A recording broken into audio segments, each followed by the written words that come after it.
So ఇవాళ మీ అందరూ బాగా రాశారని అనుకుంటున్నాను ఎకానమీ. ఫస్ట్ ఒక 2 నిమిషాలు లాస్ట్ ఇయర్ పేపర్ ఎలా వచ్చిందో డిస్కస్ చేసి తర్వాత మనం టెస్ట్ డిస్కషన్లోకి వెళ్ళిపోదాం. 2025లో ఏదైతే ఫిబ్రవరిలో ఎగ్జామ్ జరిగిందో మెయిన్స్ ఎగ్జామినేషన్లో డిసైడింగ్ పేపర్ ఎకానమీ అయింది. డిసైడింగ్ పేపర్ ఎకానమీ ఎందుకు అయింది? ఎందుకంటే prelims examination APPSC group 2 prelims examination ఏదైతే ఉంటుందో దాంట్లో టఫ్నెస్ అనేది పీక్ తీసుకెళ్ళిపోయాడు. అంటే గ్రూప్ 1 లెవెల్లో అడిగేశాడు. అందరూ ఏం చేశారు, గ్రూప్ 1 లెవెల్లోనే ఎకానమీ కూడా ప్రిపేర్ అయ్యి ఇలాంటి బేసిక్ డేటా అడగర్రా అని చెప్పి ప్రీవియస్ ఇయర్ క్వశ్చన్స్ చూడడం మానేశారు. కానీ 2017, 2019 ఏవైతే ఎగ్జామ్స్ జరిగాయో ఎకానమీ అనేది సేమ్ అదే రీతిలో ఇచ్చాడు, ఎక్కడ కూడా మారలేదు. సో అదే రీతిలో మీకు ఇక్కడ కూడా ఎగ్జామ్ అనేది కండక్ట్ చేశారు. ఇంకొకటి ఏంటి అంటే economy of India and Andhra Pradesh అనేది చాలా ఓన్లీ 5 యూనిట్లకు కనిపిస్తుంది, కానీ అది ఎంటైర్ ఎకానమీ ప్రతిదీ ఫారెన్ ట్రేడ్ అనే ఒక పదం మెన్షన్ చేశారు, కానీ దాంట్లో పూర్తిగా ఫారెన్ పాలసీ అంతా ఉంటుంది. అలాగే పాలసీస్ ఉన్నాయి. అలాగే ఆంధ్రప్రదేశ్ సంబంధించి అగ్రికల్చర్, ఇండస్ట్రీ అండ్ సర్వీసెస్ అన్ని కూడా 2 యూనిట్స్లో ఇచ్చేసారు, కానీ that is a huge chapter. So అందువల్ల ఏంటి అంటే ఎకానమీని నెగ్లెక్ట్ చేయడం. Economy is scoring paper if you can actually solve it, right? So ఇప్పుడు ఒక్కొక్క క్వశ్చన్ లాగా చూద్దామా. 71st question, which of the following are considered as normal residents of India in the calculation of national income?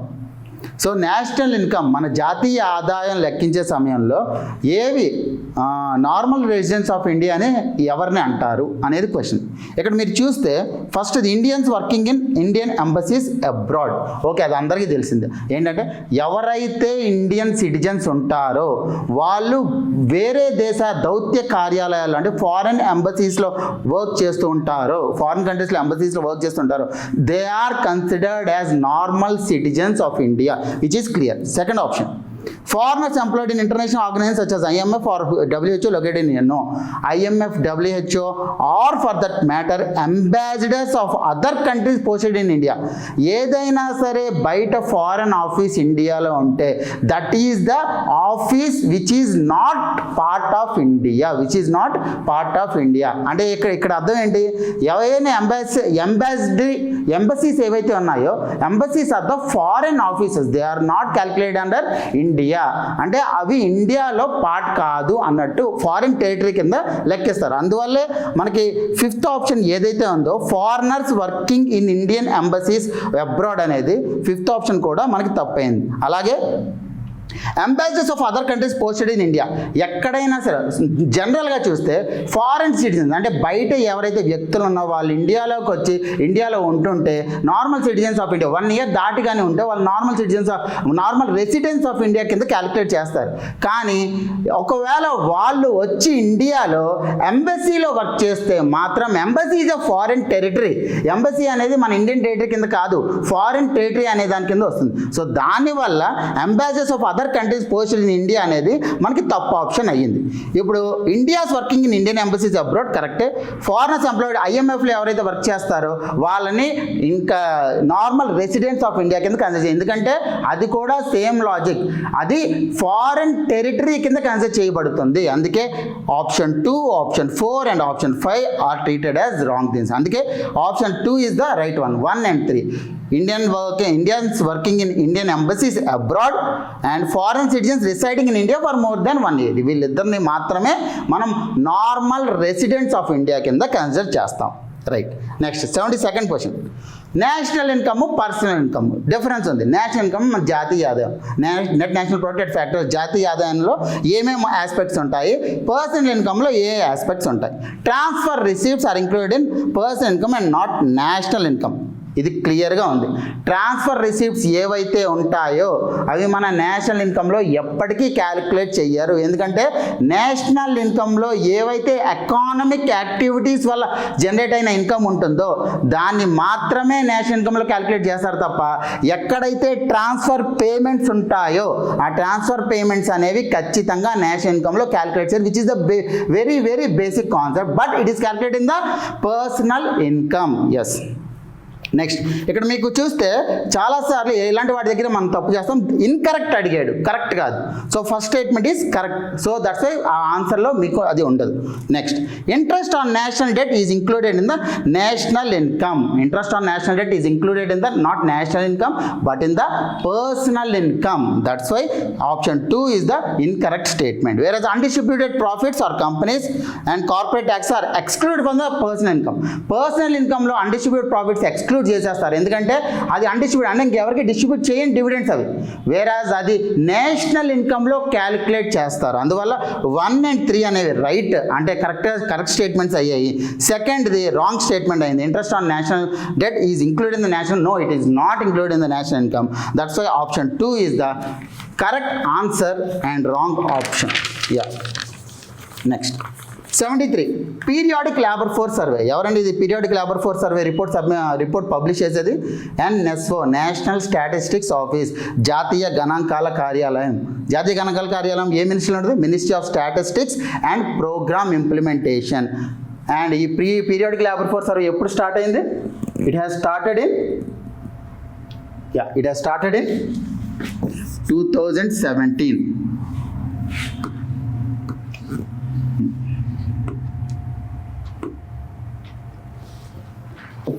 2017లో start అయింది. Right. ఈ periodic labour force survey గురించి చూద్దాం. Principal status, subsidiary status, చాలామంది ఇది కన్ఫ్యూజ్ అవుతుంటారు. Usual స్టేటస్లో principal status, usual subsidiary status. Sir అసలు usual status అంటే ఏంటి, ప్రిన్సిపల్ స్టేటస్ ఏంటి, సబ్సిడరీ స్టేటస్, ఇది బేసిక్ కాన్సెప్ట్. ప్రిన్సిపల్ స్టేటస్ అంటే లాస్ట్ 1 yearలో ఎవరికైతే అన్ఎంప్లాయ్మెంట్ ఉండదో అది యూజువల్ ప్రిన్సిపల్ స్టేటస్ కింద క్యాలిక్యులేట్ చేస్తారు. అదే యూజువల్ సబ్సిడరీ స్టేటస్ ఏంటి అంటే లాస్ట్ 1 yearలో ఏదో ఒక 1 monthలో కానీ వాళ్ళు అన్ఎంప్లాయిడ్ ఉంటే అది కూడా యూజువల్ సబ్సిడరీ స్టేటస్లో క్యాలిక్యులేట్ చేస్తారు. ఈ రెండు కలిపి in order to dig deep into what is the unemployment aspect అనే దానికోసం యూజువల్ స్టేటస్లో యూజువల్ ప్రిన్సిపల్ స్టేటస్ క్యాలిక్యులేట్ చేస్తారు, అలాగే యూజువల్ సబ్సిడరీ స్టేటస్ క్యాలిక్యులేట్ చేస్తారు. ఈ రెండు కలిపి ఈ ఇయర్ వచ్చేసరికి the unemployment rate is 6.5% and it has decreased from last year's 7%. 2024లో 7% ఉన్నది కాస్త ఈ సంవత్సరం వచ్చేసరికి 6.5% అయింది. Yes. And then next one, ఇది డైరెక్ట్ క్వశ్చన్. Next arrangement. మీకు చూస్తే పీరియడ్ ప్యాటర్న్ చూస్తే డైరెక్ట్ స్టేట్మెంట్ క్వశ్చన్స్ పోయాయి. డైరెక్ట్ స్టేట్మెంట్ మీకు అడగట్లా. ఎకానమీలో ఎక్కువ మీకు ఏంటిది అరేంజ్మెంట్ క్వశ్చన్స్, మ్యాచింగ్ క్వశ్చన్స్ ఇవే అడుగుతున్నారు. డైరెక్ట్ స్టేట్మెంట్ అడిగితే ఖచ్చితంగా డేటా ఓరియంటెడ్గా అడుగుతున్నారు. Next, arrange the following sectors in descending order గుర్తుపెట్టుకుంటుంది. And nominal gross value edition. ఎప్పుడైనా సరే డైరెక్ట్గా కళ్ళు మూసుకు మనం చెప్పాల్సింది గ్రాస్ వాల్యూ ఎడిషన్. ఇండియాలోకి వచ్చేసరికి financial services have the highest weightage in the gross value edition. Financial services have the highest value in the gross value edition. Okay, మనం ఇప్పుడు కొంచెం ఎలిమినేషన్ టెక్నిక్ యూజ్ చేద్దాం. 1, ఫస్ట్ది హైయెస్ట్. సో డిసెండింగ్ ఆర్డర్ అన్నారు కాబట్టి ఈ రెండు పోయాయి. Next, agriculture, livestock, forest and fishing, construction, manufacturing. Construction and manufacturing మనకి సెకండరీ సెక్టర్ యాక్టివిటీస్లో వస్తాయి. మీరు చూస్తే సెకండరీ సెక్టర్ యాక్టివిటీలో manufacture is having the highest proportion, దాని తర్వాత కన్స్ట్రక్షన్ వస్తుంది. సో 4 తర్వాత 3 రావాలి. ఎక్కడ వచ్చింది? 4 తర్వాత 3 రావాలి. ఓకే, అగ్రికల్చర్ వీటికంటే ఎక్కువ ఉందో లేదో మీకు తెలియకపోతే this is the right method in order to eliminate the options and give the right answer. 74. Next, 75. Based on official framework of human development report, based on the official framework of the human development report published by United Nations Development Program, which of the following indices is not a constituent part of report? మీకు ఇక్కడ చూడండి sir, human development రిపోర్ట్లో మనకెందుకు multi dimensional poverty index ఇస్తారంటే అది human development రిపోర్ట్లో అడగలేదు. మీరు క్లియర్గా క్వశ్చన్ చూడండి. It is the framework, official framework. అంటే ఏంటి? యునైటెడ్ నేషన్స్ డెవలప్మెంట్ ప్రోగ్రామ్ ఏదైతే ఉందో అది హ్యూమన్ డెవలప్మెంట్ ఇండికేటర్కి సంబంధించి రిపోర్ట్స్ ఫ్రేమ్వర్క్ రిలీజ్ చేస్తుంది. దాంట్లో ఇన్ఈక్వాలిటీ ఇండెక్స్ ఉంటుంది, దాంట్లో జెండర్ ఇన్ఈక్వాలిటీ ఇండెక్స్ ఉంటుంది, దాంట్లో మల్టీ డైమెన్షనల్ పవర్టీ ఇండెక్స్ ఉంటుంది, దాంట్లో హ్యూమన్ డెవలప్మెంట్ రిపోర్ట్ ఉంటుంది. ఇవన్నీ కూడా ఉంటాయి. కానీ దీంట్లో ఉంటుంది ఏంటి? Global hunger index. ఎందుకంటే global hunger index is published by not by United Nations Development Programme, it is published by Welthungerhilfe అనే ఆర్గనైజేషన్ ఇది పబ్లిష్ చేస్తుంది and Concern Worldwide. Right, ఈ రెండు కలిపి పబ్లిష్ చేస్తుంది. అందువల్లే ఆ ఫ్రేమ్వర్క్ లాగా ఉంటుంది. చాలామంది అడిగే ఛాన్స్ ఉంది, ఏంటి సార్ అసలు మల్టీ డైమెన్షనల్ పోవర్టీ ఇండెక్స్కి సెపరేట్ రిపోర్ట్ రిలీజ్ చేస్తుంది కదా global multidimensional poverty index report అని, కానీ హ్యూమన్ డెవలప్మెంట్ రిపోర్ట్లో ఇది ఎందుకు ఉంటుంది సార్ అంటే హ్యూమన్ డెవలప్మెంట్ రిపోర్ట్ గురించి అడగలేదు మిమ్మల్ని, ఫ్రేమ్వర్క్ గురించి అడిగారు. సో దాంట్లో హ్యూమన్ డెవలప్మెంట్ రిపోర్ట్ రిలీజ్ చేస్తుంది, ఇన్ఈక్వాలిటీ రిపోర్ట్ రిలీజ్ చేస్తుంది, అలాగే మల్టీ డైమెన్షనల్ పోవర్టీ ఇండెక్స్ కూడా రిలీజ్ చేస్తుంది. ఈ మూడు కూడా ఇండిసెస్ రిలీజ్ చేస్తుంది యునైటెడ్ నేషన్ డెవలప్మెంట్ ప్రోగ్రామ్. అందువల్ల ఇది రైట్ ఆన్సర్ అనేది అయింది. సో అందువల్ల చాలా కన్ఫ్యూజ్ అయ్యేది ఏంటి, రెండిట్లోనే hunger index multidimensional poverty index ఈ రెండిట్లోనే కన్ఫ్యూజ్ అవుతారు. దీంట్లో multidimensional poverty index is also publish by UNDP along with Oxford poverty and human development initiative OPH ఏదైతే ఉందో దాంతో కలిసి పబ్లిష్ చేస్తుంది, కానీ ఇది ఆ ఫ్రేమ్వర్క్లో ఉంటుంది, అది గుర్తుపెట్టుకోండి. Next 76. During which of the following 5-year plans period midday meal scheme and child labor eradication? midday meal scheme మనకి తెలిసి 1995లో midday meal scheme స్టార్ట్ అయింది. మిడ్ డే మీల్స్కి 1995 అండ్ 1995 ఏంటి 1992 to 97 8th 5-year ప్లాన్ అని నడుస్తుంది. ఇక్కడ క్లియర్గా ఒకటే గుర్తుపెట్టుకోండి, mid day meal scheme launch అయిన తర్వాత నెక్స్ట్ ప్లాన్లో అంటే 9th 5-year plan which is from 1997 to 2002 ఈ 9th 5-year ప్లాన్లో మీకు ఏమైంది అంటే దాని యొక్క కంటిన్యూషన్ సర్వశిక్ష అభియాన్ అనే స్టార్ట్ అయింది. అంటే ఏంటి, mid day meal scheme launch చేశారు, దాని తర్వాత సర్వశిక్ష అభియాన్కి ఎక్కువ ప్రోత్సాహం లభించింది. And because of mid day meal scheme and ICDS programmes Sarva Shiksha Abhiyan is a successful programme. Sarva Shiksha Abhiyan వల్లే మన ఇండియాలో ప్రైమరీ లిటరసీ రేట్స్ అనేవి చాలా ఎక్కువ ఉన్నాయి. Average and gross enrolment ratio is more than 100% in the primary education level because of this Sarva Shiksha Abhiyan, and the main root cause is midday meal scheme. ఎందుకంటే చాలా మంది నిరుపేదలు ఎవరైతే ఉన్నారో ఆ నిరుపేదలు అనే వాళ్ళు వాళ్ళ పిల్లల్ని మిడ్ డే మీల్ కోసం మాత్రమే స్కూల్కి పంపించే వాళ్ళు చాలా మంది ఉన్నారు. బికాస్ ఆఫ్ దట్ సర్వ శిక్ష అభియాన్ అనేది సక్సెస్ఫుల్ అయ్యింది. Next the answer is 3. 77 not, మళ్ళీ నాట్ వచ్చింది. నాట్ వచ్చినప్పుడు కొంచెం జాగ్రత్తగా ఉండాలి, ఎందుకంటే that will give us a picture. చాలాసార్లు మనం ఏంటంటే ఫ్లూక్లో పెట్టేస్తూ ఉంటాం నాట్ చూడకుండా. ఇక్కడ ఏమడిగారు, organizational measure of privatization. Privatization అంటే ఏంటి, ఏదైతే గవర్నమెంట్ కంపెనీ ఉందో ఆ గవర్నమెంట్ కంపెనీ నుంచి అసెట్స్ అనేవి ప్రైవేట్ కంపెనీకి ట్రాన్స్ఫర్ చేయడాన్ని ప్రైవేటైజేషన్ అంటారు, నాట్ స్టేక్ హోల్డింగ్. దాంట్లో కొంత స్టేక్ హోల్డింగ్ అని ఇచ్చేసారు అనుకో దాన్ని డిస్ఇన్వెస్ట్మెంట్ అంటారు, అదే తేడా. సో ప్రైవేటైజేషన్ చేశారు, ఓకే, మోర్ దాన్ 50% అనేది ఇంకా ప్రైవేట్ కంపెనీకి ఇచ్చేసారు. ఇచ్చేస్తే దీంట్లో ఏమేమి అవ్వచ్చు, holding company, yes there is a chance, and leasing, yes లీజ్కి ఇవ్వచ్చు, అండ్ రీస్ట్రక్చరింగ్, ఎస్ రీస్ట్రక్చరింగ్ చేయొచ్చు బికాస్ ఆఫ్ గవర్నెన్స్ మెకానిజం. కానీ లిక్విడేషన్ చూడండి, లిక్విడేషన్ అంటే ఏంటి, క్లోజ్ చేసి మూటముళ్ళు క్లోజ్ చేసేసుకుని మనం అందరి అప్పులు సెటిల్ చేసి వెళ్ళిపోవడం లిక్విడేషన్ అంటారు. సో liquidation is not a measure of privatisation, it is a measure of dissolution of a company. అందుకే అది ప్రైవేటైజేషన్లో పార్ట్ కాదు. So the answer is liquidation. Next 78. DMEO, Development Monitoring and Evaluation Office, is a primary body responsible for the grassroots execution of centrally sponsored scheme. మనకు చాలా అంటే in-depth కొంచెం చదివిన వాళ్ళకి నీతి ఆయోగ్ వెబ్సైట్ ఓపెన్ చేసిన క్లియర్గా నీతి ఆయోగ్లో ఏమేమి ప్రోగ్రామ్స్ ఉన్నాయి, అండ్ నీతి ఆయోగ్ రీసెంట్గా మిథనాల్ ఎకానమీ లాంటి ఏమేమి స్టార్ట్ చేసింది ఇన్నోవేటివ్గా. అలాగే నీతి ఆయోగ్ ఆఫీసెస్ DMEO ఒకటి, and then national institute for labour economics and research and development, ఈ రెండు ఆఫీసెస్ అని క్లియర్గా చూడగలుగుతారు వాళ్ళు, ఆ వెబ్సైట్లో ఉంటాయి. కానీ ఇక్కడ మీరు గుర్తుంచుకోవాల్సింది DMEO అన్నిసార్లు మనం చదువుతూనే ఉంటాం, కానీ they are not the executive bodies, అది గుర్తుపెట్టుకోవాలి. NITI Aayog is never executive body. NITI ఆయోగే ఎగ్జిక్యూటివ్ బాడీ కాకపోతే నీతి ఆయోగ్ ఆఫీసెస్ ఎందుకు ఎగ్జిక్యూటివ్ బాడీ అవుతాయి?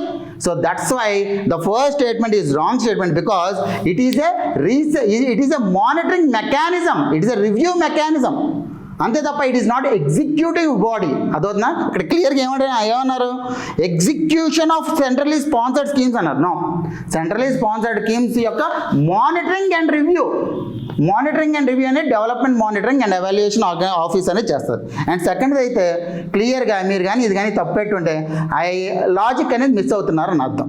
ఎందుకంటే national institute labour economics research and development statutory regulator అని, అసలు నీతి ఆయోగే స్టాట్యూటరీ కాదు, because it's a resolutionary body. NITI Aayog office ఎందుకు స్టాట్యూటరీ బాడీ అవుతుంది? రైట్. సో ఇది ఒక లాజిక్ గుర్తుపెట్టుకోండి. రైట్. 78th ఆన్సర్ అనేది 4. నెక్స్ట్ 79 ఆర్బీఐ యొక్క కంప్లీట్ ఫుల్లీ ఓన్ సబ్జెక్టరీ, ఆ పదం గుర్తుపెట్టండి, fully own subsidiary DIGCC deposit insurance and credit guarantee corporation 5 లక్షల వరకు మనకి మన డిపాజిట్లకి తగ్గట్టు హామీ అనమాట అది. Yes, it is a fully owned subsidiary of RBI. Next Indian financial technology and allied services. Yes, అది ఫిన్టెక్ హబ్. ఈ రెండు కూడా ఆర్బీఐ యొక్క technology wings. Bharatiya reserve bank note Mudran private ఉంది. పేరులోనే రిజర్వ్ బ్యాంక్ ఉంది, అది ఖచ్చితంగా అవుతుంది. కానీ ఇక్కడ మనకి కన్ఫ్యూజన్ వచ్చేది నాబార్డ్. అరే నాబార్డ్ అనేది ఏమో మొత్తం రెగ్యులేషన్ అంతా ఆర్బీఐ చేస్తుంది, కానీ దీని యొక్క షేర్ హోల్డింగ్ అనేది గవర్నమెంట్ ఆఫ్ ఇండియా కూడా ఉండొచ్చు. అందువల్ల ఇక్కడ కన్ఫ్యూజ్ అవుతాం మనం. ఇక్కడ ఏంటి, 2019 వరకు ఆర్బీఐకి స్టేక్ హోల్డింగ్ ఉంది నాబార్డ్లో, కానీ 2019 తర్వాత కంప్లీట్గా it is a 100% fully owned subsidiary of government of India, where it supervises the regional rural bank supervises, whereas the regulator is RBI, it only supervises, right? So అందువల్ల ఈ థర్డ్ లేదు, 1, 2 and 4 అంటే third option అనేది correct option. Next 80th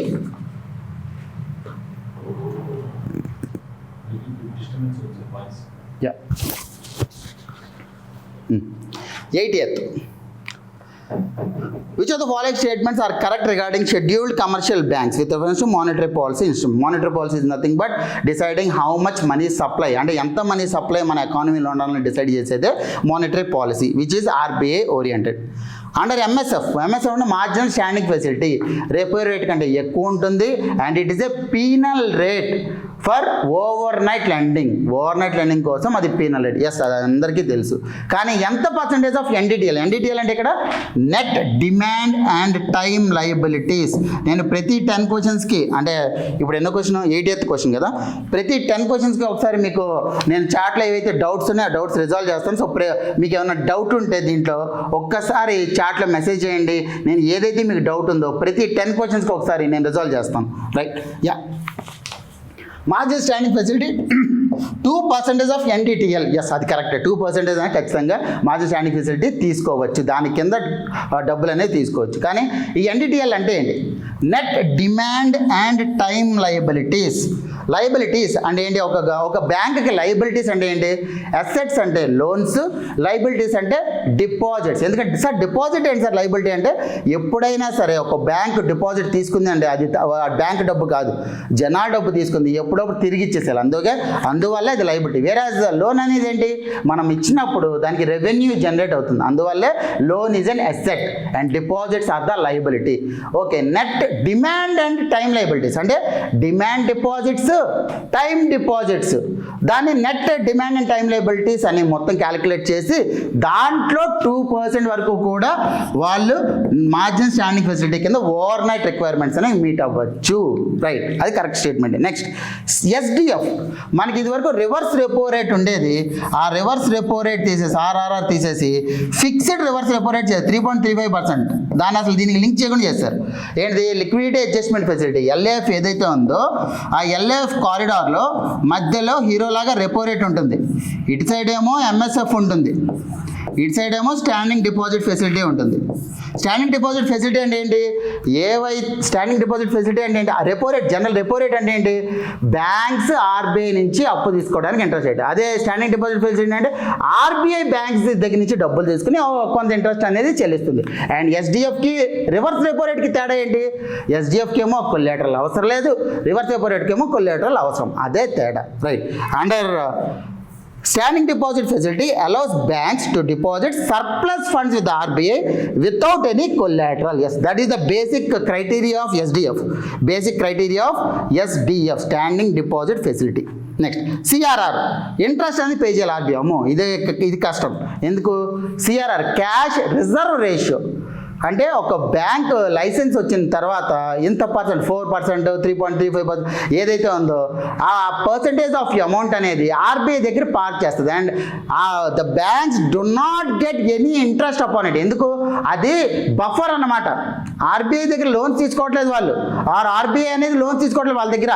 ఏదైతే amount ఉందో అది buffer రూపంలో RBI దగ్గర ఉంటుంది. So that's why the interest will not be paid on cash reserve ratio requirements which is kept by the banks at the RBI. RBI దగ్గర పెట్టిన ఏ డబ్బుకి కూడా, అంటే క్యాష్ రిజర్వ్ రేషియో కింద ఉన్న డబ్బుకి ఆర్బీఐ అనేది ఇంట్రెస్ట్ అనేది చెల్లించదు. Simple. Next, securities acquired by banks and the LAF. Yes, LAF అంటే ఏంటి? Repo rate. అటు సైడ్ ఏమో మార్జిన్ స్టాండింగ్ ఫెసిలిటీ, ఇటు సైడ్ ఏమో స్టాండింగ్ డిపాజిట్ ఫెసిలిటీ. ఇదే లిక్విడిటీ అడ్జస్ట్మెంట్ ఫెసిలిటీ కారిడార్. ఒక్కసారి రెపో రేట్ డిసైడ్ చేస్తే చాలు, మిగతా అన్ని ఆటోమేటిక్గా అలైన్ అయిపోతాయి.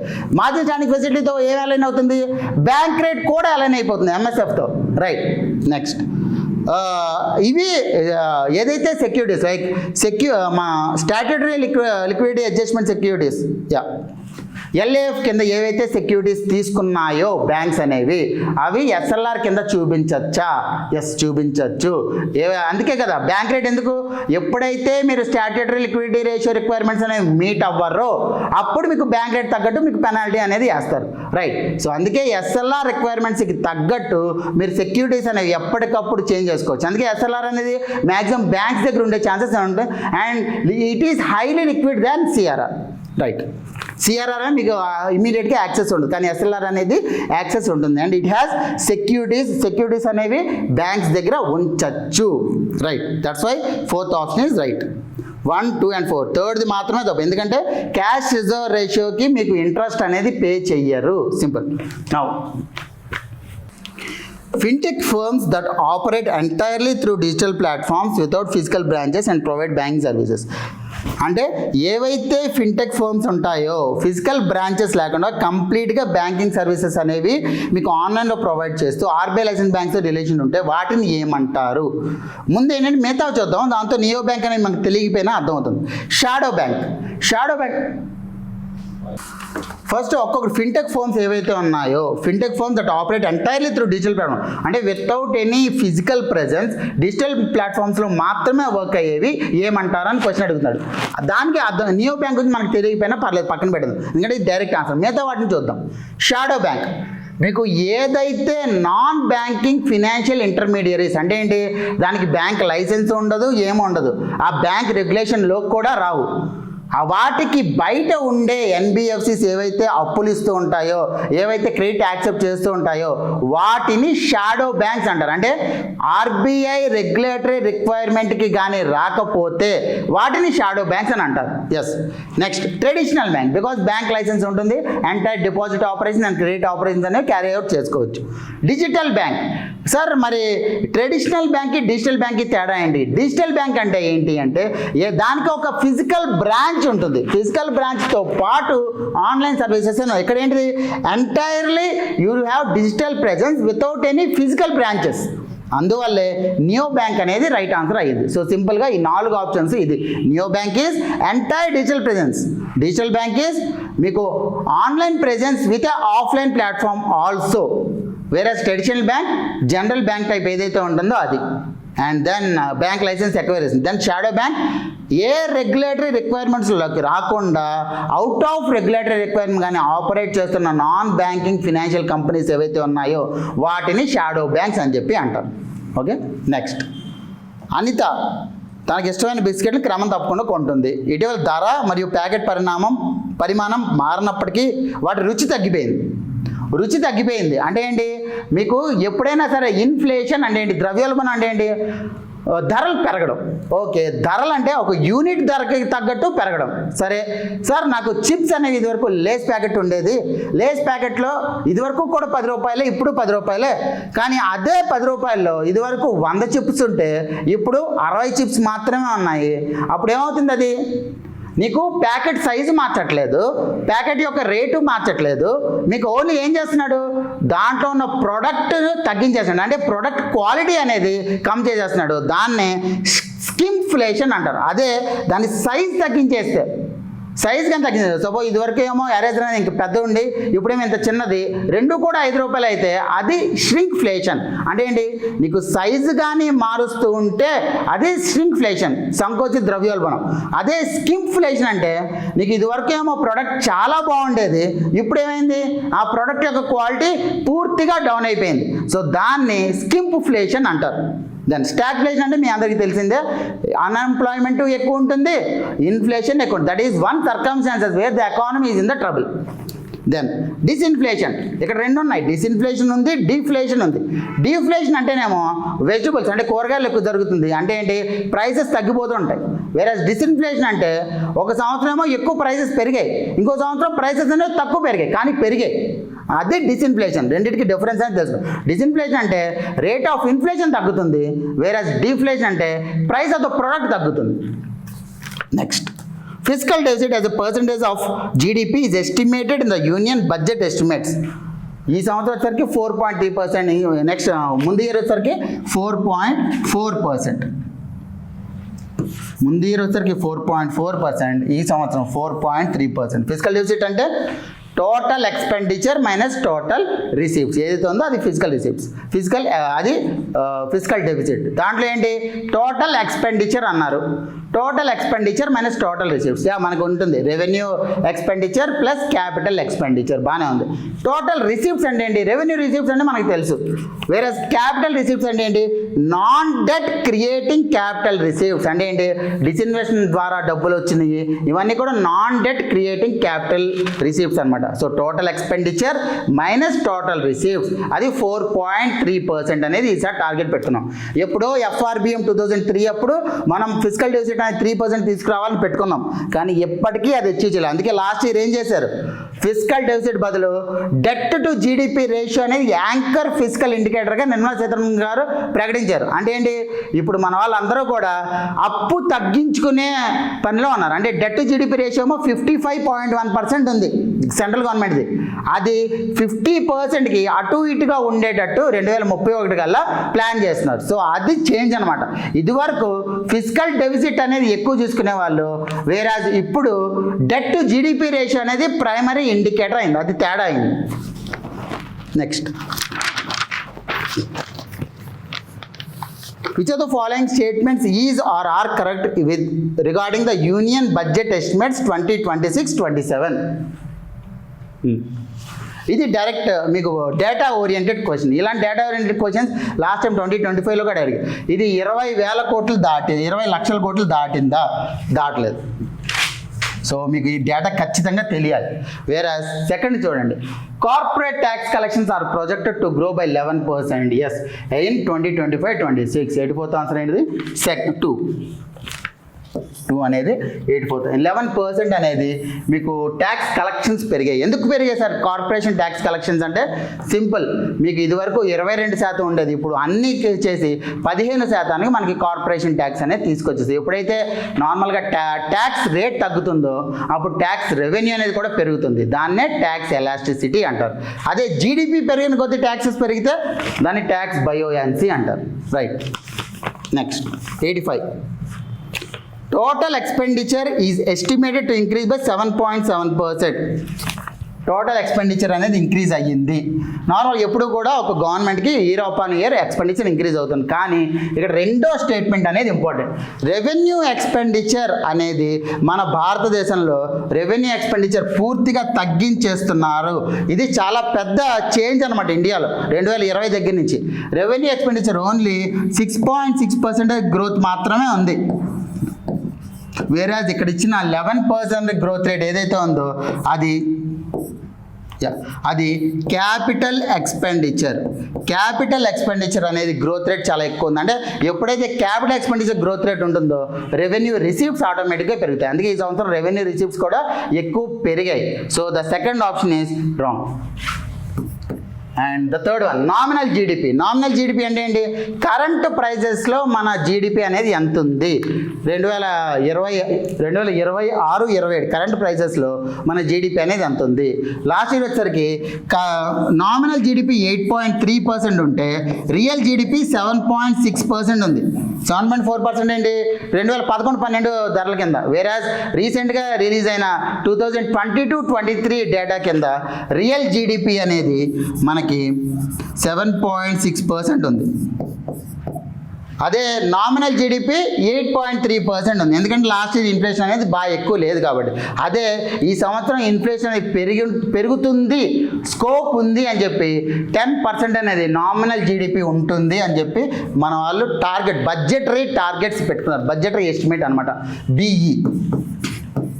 Next, outstanding liabilities are estimated to be more than 62.7%. outstanding liabilities మనకి ఎంత ఉంది, which is nothing but debt to GDP ratio, which is 55.1%.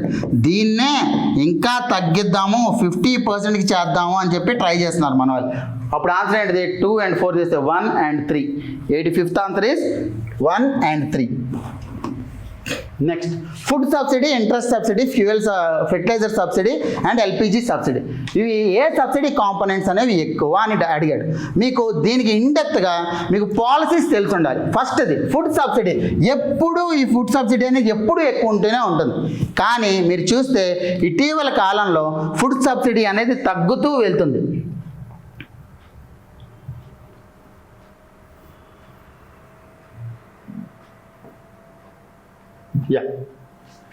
ఇది ఫుడ్ సబ్సిడీ అనేది తగ్గుతూ వెళ్తుంది. ఎందుకు ఫుడ్ సబ్సిడీ అనేది తగ్గుతూ వెళ్తుంది అంటే మేజర్ రీజన్ మనకి 2020 టైంలో ఎప్పుడైతే కోవిడ్ వచ్చిందో అప్పుడు ప్రధానమంత్రి గరీబ్ కళ్యాణ్ అన్న యోజన అని ఒక స్కీమ్ తీసుకొచ్చారు.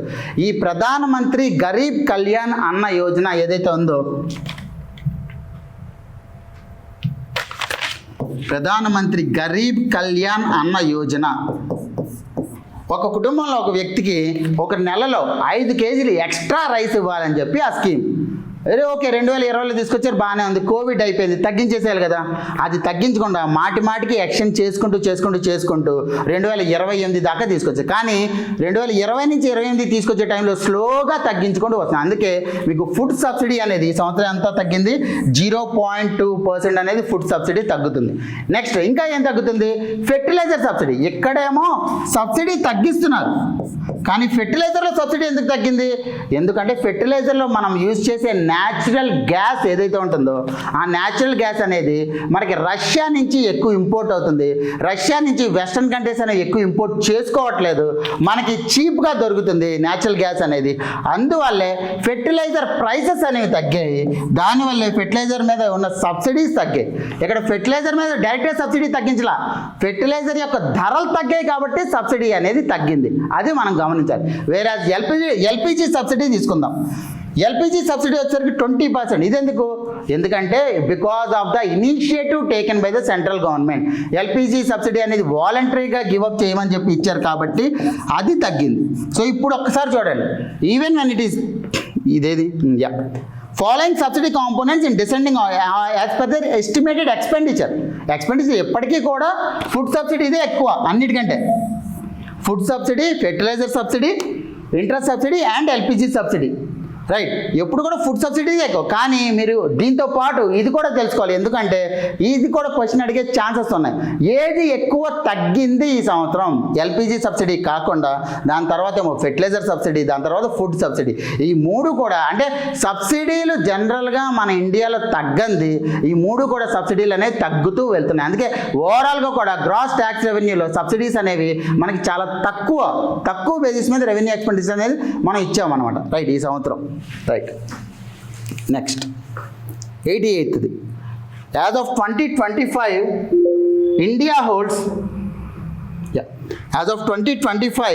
India holds first and global in the production of which of the following agricultural commodities? Pulses. ఎందుకంటే national food security mission of pulses in 2010లో స్టార్ట్ చేయడం వల్ల మనం దీంట్లో మొత్తం వరల్డ్లో కల్లా టాప్ అయ్యాం. వేరేస్ కాటన్ కావచ్చు, వెజిటబుల్స్ కావచ్చు, వీట్ కావచ్చు, ఇది మనం 2nd పొజిషన్లో ఉన్నాం. ఇంకా As of today, we are in the second position in terms of cotton, vegetables or wheat, whereas in pulses, we are in the first position. Yeah, next. Oh, 87th. Submission on seeds and planting material is a centrally sponsored scheme implemented under which of the following umbrella schemes? ఒకటి ఏంటి అంటే మన ఇండియాలో seed replacement rate అనేది పెంచడానికి seed replacement rate అంటే ఏంటి? ఎప్పుడైతే ఒక విత్తనం వేస్తామో దాని జనరేషన్స్ ఎన్ని ఉంటాయి అనేది తెలుసుకునేదే సీడ్ రిప్లేస్మెంట్ రేట్. ఈ సీడ్ రిప్లేస్మెంట్ రేట్ ఇంకా ఎన్ని సీడ్స్ అనేవి మనకి ప్రొడ్యూస్ చేయగలదు అనేది తెలుస్తుంది. ఈ సీడ్ రిప్లేస్మెంట్ రేట్ పెంచాలంటే ఏం చేయాలి? దాని యొక్క జెనెటిక్ మెటీరియల్ని క్వాలిటీ అనేది పెంచాలి. ఆ క్వాలిటీ కోసమే submission on seeds and planting material start చేశారు under green revolution Krishonnati Yojana. Green revolution to the eastern India అని చెప్పి ఉంది కదా. సో దాంతోపాటు ఈ కృషోన్నతి యోజనలో మన ప్లాంట్ సీడ్ రిప్లేస్మెంట్ రేట్ పెంచడానికి సబ్మిషన్ ఆన్ ప్లాంటింగ్ మెటీరియల్ అని కూడా అది కూడా ఇంక్లూడ్ చేశారు. నెక్స్ట్ 88th ఇప్పుడే చూసాం. 89th agriculture and allied services. ఇది ఇండివిజువల్గా ఇయర్ గ్రోత్ రేట్ కాదు, డెకేడల్ గ్రోత్ రేట్ అన్నారు. మన ఈ డెకేడ్ అంటే 2016 to 2025 ఏదైతే ఉందో this is having the highest agricultural growth rate. ఈ ఏదైతే దశాబ్దం ఉందో ఈ దశాబ్దంలోనే మనకి అగ్రికల్చరల్ గ్రోత్ రేట్ అనేది చాలా ఎక్కువ ఉంది ముందు దశాబ్దాలతో పోలిస్తే. ప్రీవియస్ హైస్ వచ్చారు 3.8%. ఎందుకు ఈ దశాబ్దంలో ఎక్కువ ఉందంటే, ఒకటి మీకు వచ్చేసరికి ఈ దశాబ్దంలో ఎల్ నినో లాంటి ఎఫెక్ట్ అనేది చాలా ఎక్కువ కొట్టలేదు. అంటే ఏదైతే కరువులు ఉన్నాయో ఆ కరువులు అనేవి ఎక్కువ కొట్టలేదు. దీంతో పాటు ఈ 2016 నుంచి 25 వరకు ఏదైతే ఉందో దీంట్లో అగ్రికల్చరల్ ప్రొడక్ట్స్ ఎక్స్పోర్ట్స్ అనేవి మనం అలౌ చేస్తున్నాం. అగ్రికల్చరల్ ప్రొడక్ట్స్ ఎక్స్పోర్ట్స్ అలౌ చేస్తున్నప్పుడు ఆటోమేటిక్గా దాని యొక్క ప్రొడక్షన్ కూడా పెరుగుతుంది. ఎందుకంటే మనం దాన్ని ఏం చేసాం? కమర్షియలైజేషన్ చేసాం. ఇదివరకు అగ్రికల్చర్ ఎక్స్పోర్ట్స్ అనేవి ఎక్కువ మనం ఎక్స్పోర్ట్ చేయకూడదు. ఇప్పుడు ఏం చేసాము? అగ్రికల్చర్ ఎక్స్పోర్ట్ 2018 నుంచి అలౌ చేసాము. అప్పుడు ఏమైంది? ఎప్పుడైతే మనం అలౌ చేసామో దాని తర్వాత ఇప్పుడు మనం రైస్ ఎక్స్పోర్ట్స్లో టాప్లో నిలిచాం, right? So that has actually initiated the 2016 to 25 to become the highest decadal growth rate for agricultural and allied services. ఈ రెండింటి వల్ల ఒకటి డ్రాట్ లేదు, రెండోది వచ్చేసరికి మనం ఎక్స్పోర్ట్స్ అనేవి ఇంక్రీజ్ చేసాం, ఎక్స్పోర్ట్స్ అనేవి అలౌ చేసాం ఫస్ట్ ఆఫ్ ఆల్. దానివల్ల కూడా ఈ అగ్రికల్చరల్ గ్రోత్ రేట్ అనేది ఎక్కువ ఉంది. Next 90. Which of the following is not correct అంటే కరెక్ట్ కాదు అని, రైట్? మిగతావన్నీ tax incentives. Just third option చూడండి. థర్డ్ ఆప్షన్లో చిన్న కన్ఫ్యూజన్ అంతే. ఏంటిది? 90th question. మీకు అన్నీ కూడా ట్యాక్స్ ఎగ్జంప్షన్సే. ఒకటేమో ఆన్బోర్డింగ్ వాల్యూ మీద మీకు షిప్ ఆన్బోర్డింగ్ వాల్యూ మీద మీకు ఇచ్చారు. ఒకటేమో మ్యానుఫ్యాక్చరింగ్ మీద ఇచ్చారు. ఇక్కడ చూడండి బేసిక్ కస్టమ్స్ డ్యూటీ ఇంకా ఉంది, గుర్తుపెట్టుకోండి. జిఎస్టీలో ఓన్లీ అడిషనల్ కస్టమ్ డ్యూటీస్ మాత్రమే చేర్చారు. బేసిక్ కస్టమ్ డ్యూటీస్ ఇంకా కూడా బయట కలెక్ట్ చేస్తున్నారు. ఈ బేసిక్ కస్టమ్ డ్యూటీ అనేది రా మెటీరియల్ మీద ఇంపోజ్ చేశారు. కానీ ఇక్కడ ఏంటిది? మీరు డొమెస్టిక్ కాదు, ఫారెన్. డొమెస్టిక్ కన్స్యూమర్ ఎలక్ట్రానిక్స్ మీద మనం బేసిక్ కస్టమ్ డ్యూటీ ఎందుకు వేస్తాం మనం? అదే కదా. సో డొమెస్టిక్ కాకుండా ఫారెన్ మ్యానుఫ్యాక్చర్డ్ ప్రొడక్ట్స్ మీద మనం బేసిక్ కస్టమ్ డ్యూటీ అనేది ఇంపోజ్ చేసాం. అందువల్ల third option is the right option in this question. Then 91. Which of the following statements is or are correct regarding India's industrial manufacturing performance during financial 2025-26? Real industry GVA, gross value addition. Industry GV అనేది 7% ఉంది. Yes, which is correct.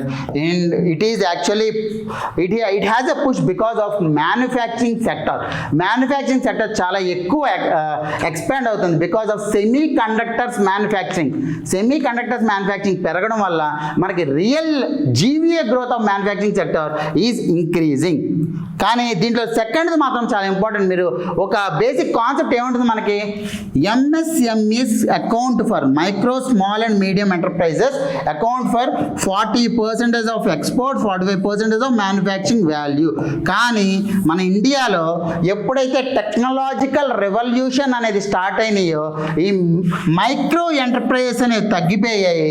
Medium and large enterprises ఏవైతే ఉన్నాయో అవి పెరిగాయి. And they account for today more than 45% of the manufacturing value. ఎందుకు అంటే they need economies of scale. ఈ పదం గుర్తుపెట్టుకోండి, ఎకానమీస్ ఆఫ్ స్కేల్. అంటే నువ్వు బల్క్లో కొంటే నీకు తక్కువగా వస్తుంది. ఎందుకు తక్కువగా వస్తుంది? ఎందుకంటే నీకు బల్క్లో కొన్నప్పుడు వాడికి ఎక్కువ మిగులుతుంది కాబట్టి. అదే కాన్సెప్ట్ ఎకానమీస్ ఆఫ్ స్కేల్ అంటే.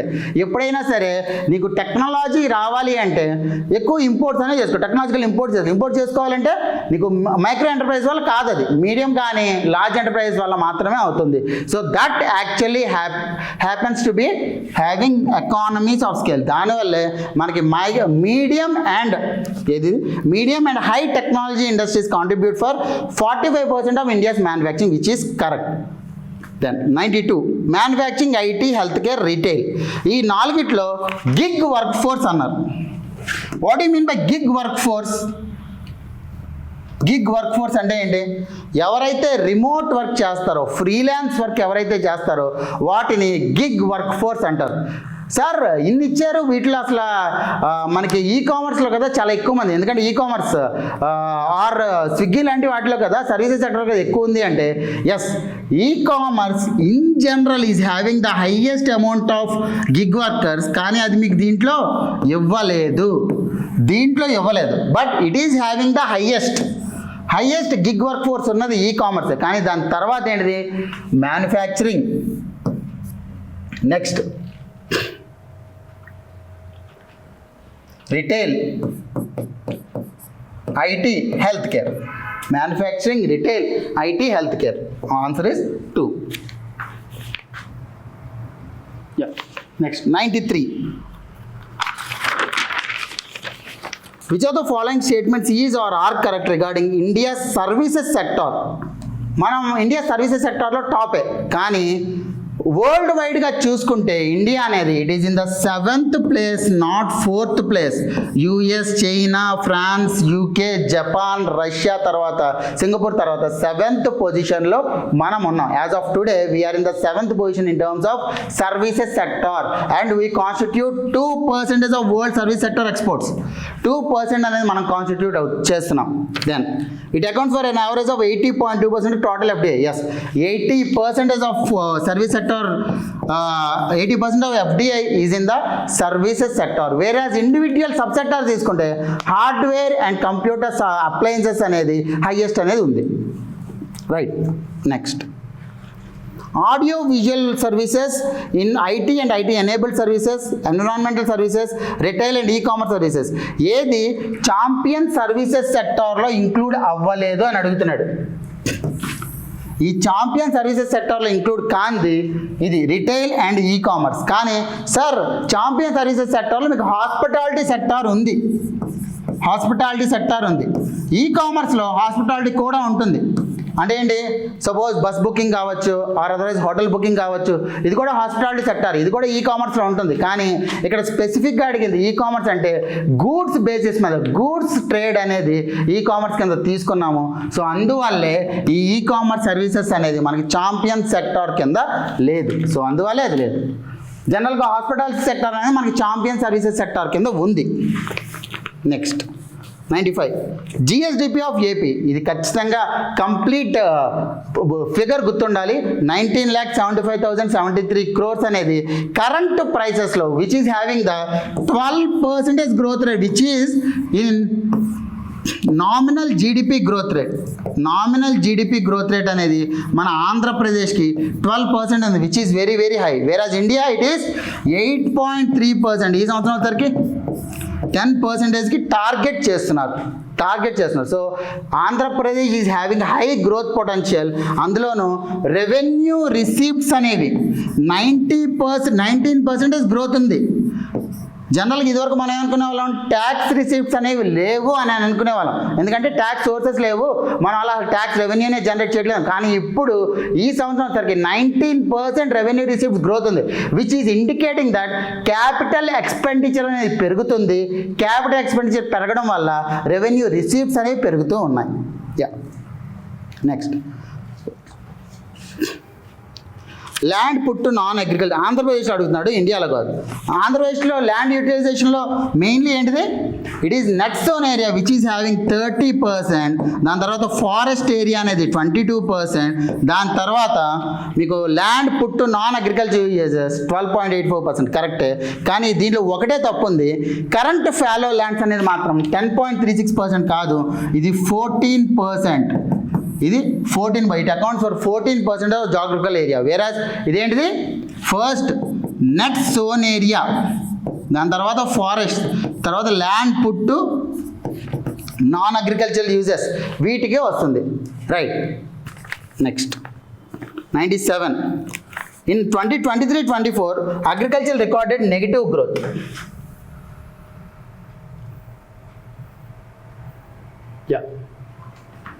ఇది చూడండి గ్రాఫ్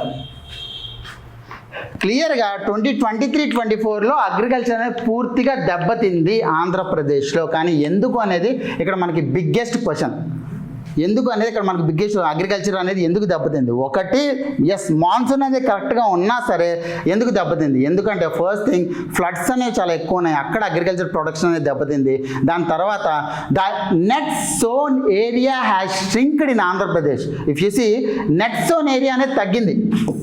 నెట్ జోన్ ఏరియా తగ్గి నెట్ జోన్ ఏరియా తగ్గి land put to non agricultural uses అనేది పెరిగింది. దానివల్లే అగ్రికల్చర్ గ్రోత్ అనేది పూర్తిగా డెంట్ పడింది.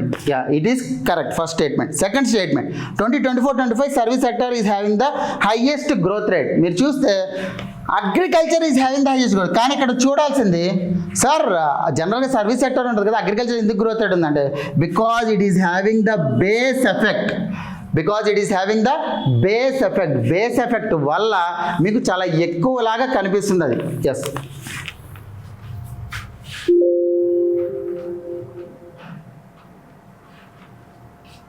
నెక్స్ట్, ఏపీ బడ్జెట్ ఏవేవి ఎక్కువ ఉన్నాయి? Lowest contributor, not highest contributor, lowest contributor. ఏపీలో కూడా non direct tax, indirect taxes ఏవైతే వస్తాయో, ఫస్ట్ స్టేట్ జిఎస్టీ, ఎస్ దాన్ని దాటేది లేదు. తర్వాత ఎక్సైజ్, దాని తర్వాత సేల్స్, తర్వాత స్టాంప్ డ్యూటీస్, తర్వాత vehicle tax. So among these vehicle taxes is having the highest, is having the lowest one. Taxes on vehicles is having the lowest contributor in Andhra Pradesh. Next, allocation. Match the following sectors in Andhra Pradesh expenditure for 2026-27 with their percentage share in the total expenditure.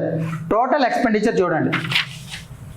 క్లియర్గా మీరేంటి అంటే percentages, అంటే amount గుర్తుపెట్టుకోకపోయినా ఏ సెక్టార్కి highest ఇచ్చారు వీటిలోనే క్లియర్గా గుర్తుండాలి.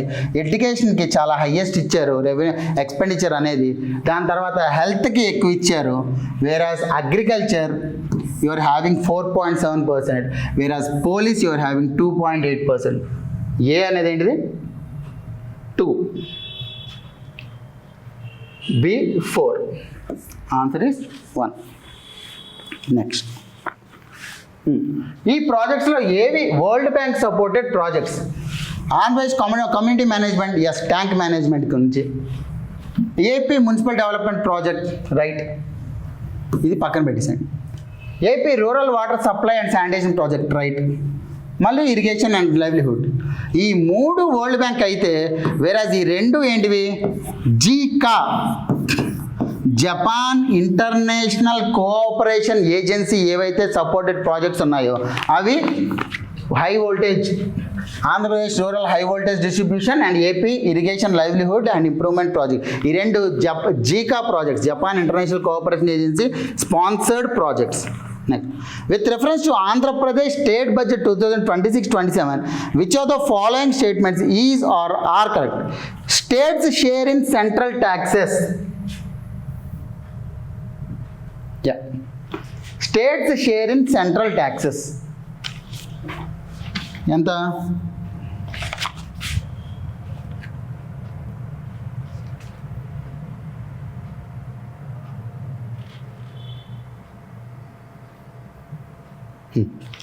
States share in central taxes 13%. ఇక్కడ ఎంత అన్నారు? Is more than 64,000 crores. Yes, 64,000 crores కంటే ఎక్కువ. Then grants in aid showed an increase of 23%. No, 17%. Grants in aid has increased by 17%. దీంట్లో మీరు గమనించాల్సింది ఇది కాదు, దీంట్లో ఇంకా ఇంపార్టెంట్ ఏంటి అంటే నాన్ ట్యాక్స్ రెవెన్యూ 20% తగ్గింది. నాన్ ట్యాక్స్ రెవెన్యూ అంటే ఏంటి? ఏదైతే శాండ్ నుంచి వస్తుందో, ఏదైతే ఫీజు నుంచి వస్తుందో, వెహికల్ ఫీజు నుంచి వస్తుందో, ఇవన్నీ కూడా నాన్ ట్యాక్స్ రెవెన్యూ కిందకు వస్తాయి. ఈ నాన్ ట్యాక్స్ రెవెన్యూ అనేది 20% స్ట్రింక్ అయింది. దీన్ని ఇంక్రీజ్ చేసుకోవాలి. వేరే states own tax revenue has increased. Own tax revenue అనేది 28% ఇంక్రీజ్ అయింది. దాంట్లో రెవెన్యూ రిసిప్ట్స్ అనేవి 19% ఇంక్రీజ్ అయ్యాయి. వేరే నాన్ ట్యాక్స్ రెవెన్యూ ఏదైతే ఉందో, or state public sector enterprise నుంచి వచ్చే ప్రాఫిట్స్ ఏవైతే ఉన్నాయో నాన్ ట్యాక్స్ రెవెన్యూ, అది ఇంక్రీజ్ అవ్వట్లేదు. And we need to increase it, or otherwise మనం డిస్ఇన్వెస్ట్మెంట్ చేసేసేయాలి. Next, sector wise allocation highest expenditure దేనికి? హైయెస్ట్ వచ్చేసరికి మొత్తం అన్నిటి మీద ఎస్సీ ఎస్టీ బీసీ వెల్ఫేర్కి highest allocation in the recent budget. కానీ సార్ మరి ఇక్కడ సోషల్ వెల్ఫేర్ ఇచ్చారు కదా, సోషల్ వెల్ఫేర్ ఏంటి సార్ అంటే, social welfare is a broad concept where child maternal services will also come. So అందువల్లే సోషల్ వెల్ఫేర్కి కొంచెం తగ్గింది. Whereas the highest is for the irrigation and flood control within the given options. కానీ మొత్తం మీద దేనికి? SC ST BC వెల్ఫేర్కి మొత్తం మీద ఎక్కువ.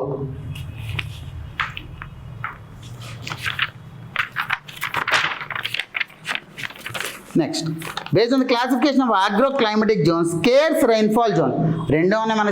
స్కేర్స్ రైన్ఫాల్ జోన్ ఆంధ్రప్రదేశ్లో Kurnool, Anantapuram.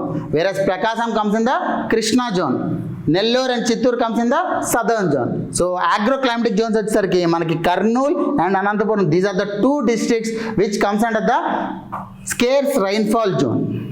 Then farm machinery training and testing centers.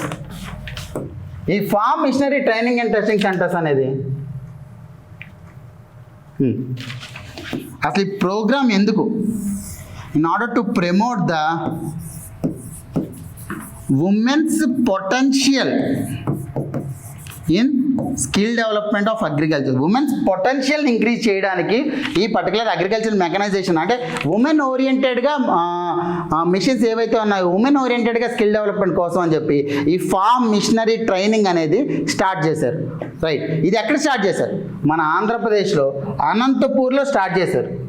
ఆంధ్రప్రదేశ్లో మనకి అనంతపూర్లో స్టార్ట్ చేశారు. వేరాజ్ మొత్తం ఇండియా మీద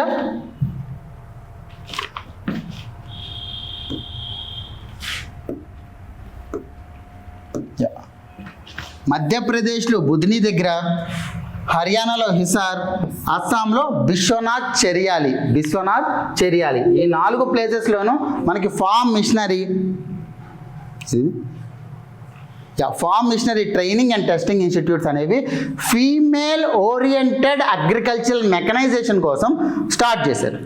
next 105 national food security mission of oil palm. Recent టైంలో చూస్తే మీరు కృష్ణా డిస్ట్రిక్ట్ నూజివీడ్ ఆ ప్రాంతంలో ఆయిల్ పామ్ అనేది ఎక్కువ పండిస్తున్నారు. ఎందుకు అంటే ఆయిల్ పామ్ జనరల్గా కల్టివేషన్ అనేది costly, because it is highly irrigation oriented కాబట్టి. అందువల్ల మనం మొత్తం మీద ఏం చేస్తున్నాము, వీఆర్ ఇంపోర్టింగ్. కానీ ఆ ఇంపోర్ట్ సబ్స్టిట్యూషన్ చేయడానికి మనం ఎక్కువ ఇన్సెంటివ్స్ ప్రొవైడ్ చేస్తున్నాం under national food security mission of oil palm, where 85% subsidy is given to the planting materials, 100% assistance in the capacity building, అంటే ట్రైనింగ్ కోసం 100% అసిస్టెన్స్ ఇస్తున్నాము, అండ్ 50% financial assistance to the inputs in the farm level. అంటే ఏవైతే machinery ఉంటుందో దాంట్లో 50% incentive అనేది national food security machine కింద మనం ప్రొవైడ్ చేస్తున్నాము.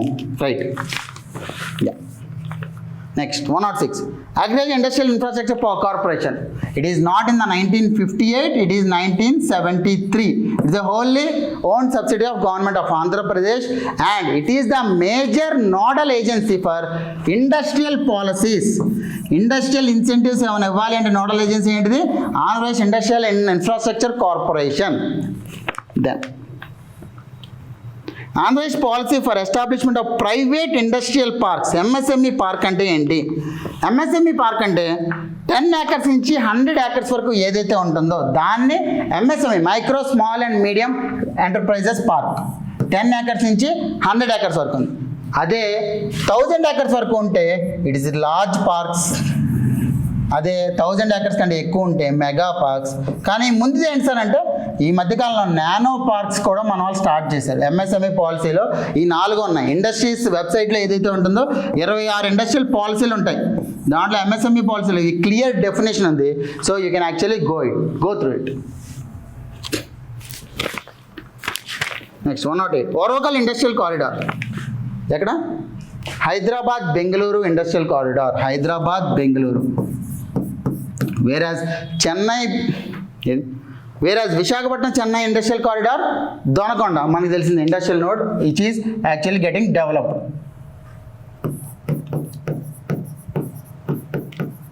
వేరే చెన్నై బెంగళూరు ఇండస్ట్రియల్ కారిడార్ కృష్ణపట్నం ఎక్కువ డెవలప్ చేస్తున్నారు.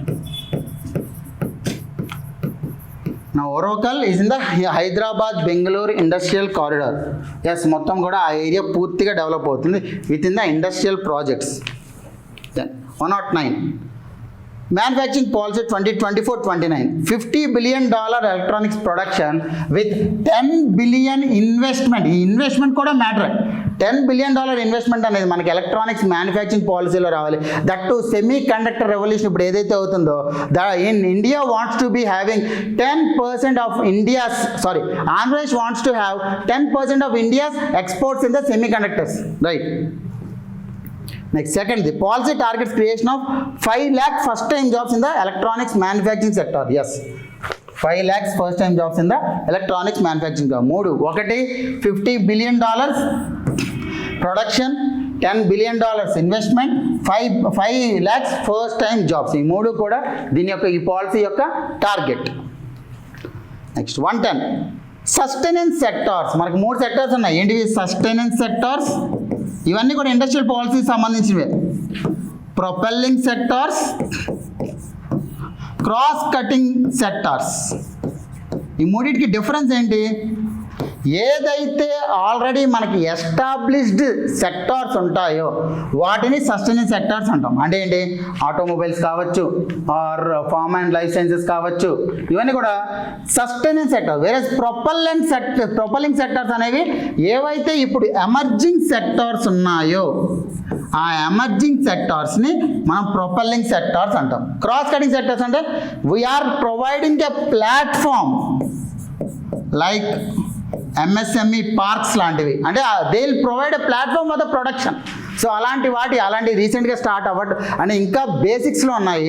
ఆ బేసిక్స్లో ఉన్నాయి కాబట్టి క్రాస్ కటింగ్ సెక్టార్స్ ఇంకా బేసిక్స్ ఉన్నాయి కాబట్టి మనకి సస్టైనెన్స్ సెక్టార్స్ అనేవి చాలా ఎక్కువ ఉన్నాయి. నా what are the sustenance sectors?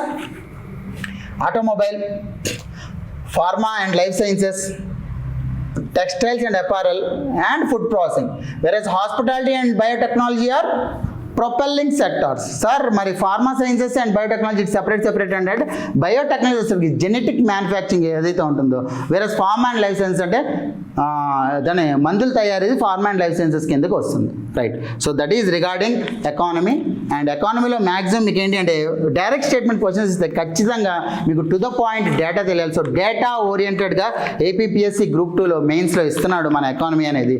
వేరే మిగతా క్వశ్చన్స్ అనేవి ఏదో 4 స్టేట్మెంట్ క్వశ్చన్స్ ఇస్తారో దాంట్లో ఖచ్చితంగా మీరు ఎలిమినేషన్ టెక్నిక్స్ అనేవి యూజ్ చేసుకోవచ్చు కొన్నిసార్లు.